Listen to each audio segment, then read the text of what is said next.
Eclesiastes capítulo 7, do versículo 1 ao 8, e o versículo e o último versículo vai ser o 17 que nós vamos ler.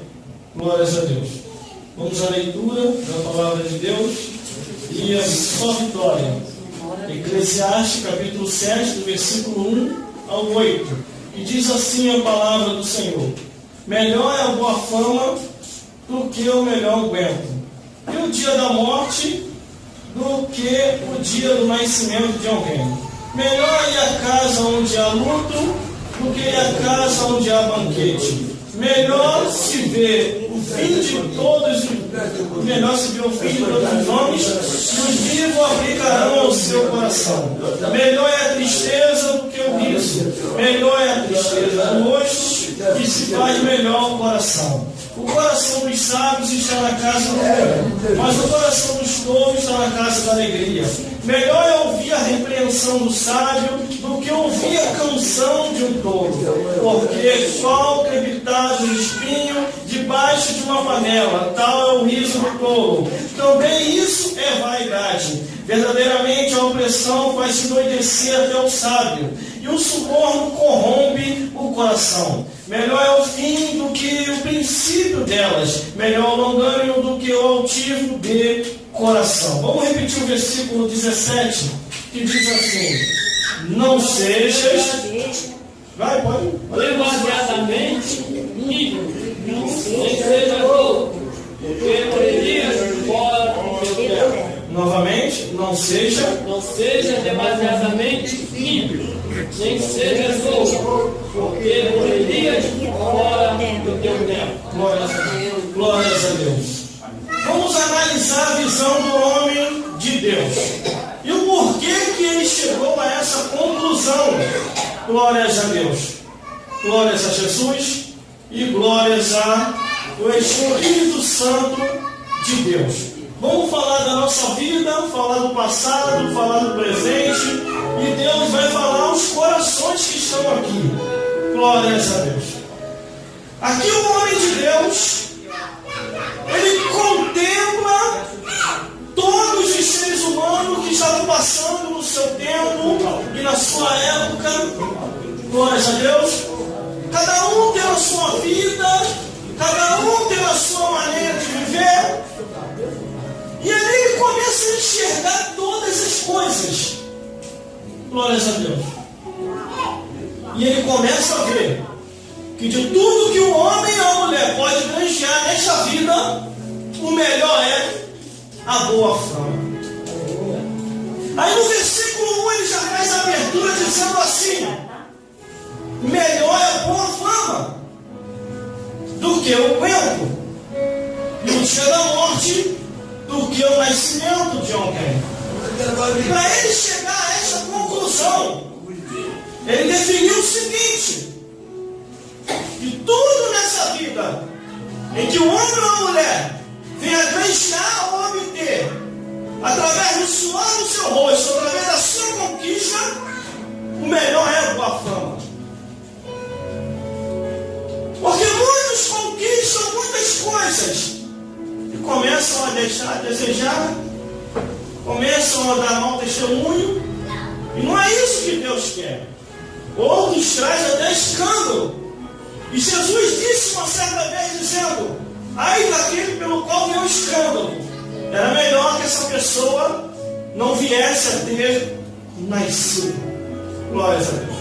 Mas aqui ele está dizendo: melhor é a boa fama do que o unguento, quer dizer, do que a riqueza dessa vida. Melhor é o dia da morte do que o dia do nascimento de alguém. Irmão, mas o que quer dizer isso? É que quando você nasce, você está nessa vida. Enquanto você tem o seu pai e a sua mãe para te amparar, você tem ajuda. Mas o dia que o teu pai e tua mãe parte, você tem que começar a saber sobreviver. E nesse seu saber sobreviver, você encontra obstáculos, você encontra dificuldade, você encontra poucas pessoas para te ajudar. Por isso ele diz: é melhor o dia da morte. Por que o dia da morte?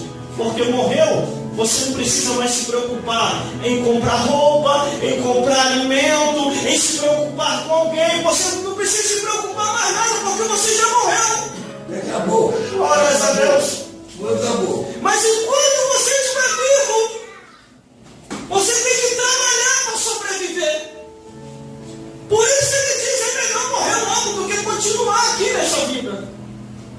Ele enxergou a situação do seu tempo e da sua época, e essa palavra ficou para o tempo futuro, para que nós venhamos a se espelhar nela, a buscar a palavra de Deus, a se orientar, que a vida nesta vida é passageira. É verdade, já disse. Aí muitos vão para a festa e se esquece do amanhã. E festeja daqui, e pula dali, e se alegra de cá, e se alegra de lá. Não. Enquanto a festa dá alegria, enquanto está alegria, e vem a falsa condição por trás de muita alegria, e a pessoa começa a beber, começa a se prostituir, começa a fazer coisas horrendas e erradas, e em outras ocasiões começa a cometer atos abomináveis, e se esquece do amanhã, e de repente naquela festa, ou num telefonema, alguém morreu, alguém partiu. Aí vem ele no versículo 2. Não. Eu não sei se foi o parente dele que partiu, ou se foi um amigo mais próximo que partiu, que fez ele enxergar.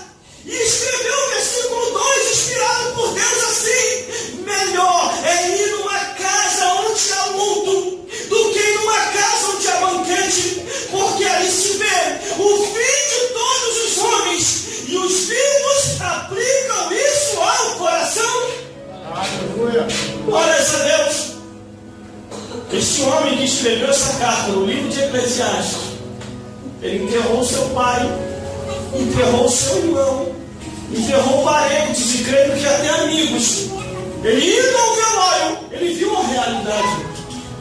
Ele olha ao seu redor e pensa: nossa, eu estou fazendo muita festa. Olha, todo final de semana eu estou fazendo festa. Chama tio, chama sobrinho, chama vizinho, e todo mundo está festejando.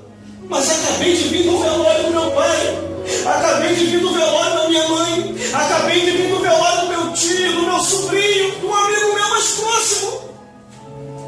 E eu estou vendo a realidade. Eu estou chamando todo mundo para a festa, mas não estou mostrando a realidade no final, depois da festa, quando se acaba. Aí ele diz: é melhor ir à casa onde há luto do que ir a uma casa onde há banquete. Porque enquanto a festa, ninguém se lembra nem do amanhã.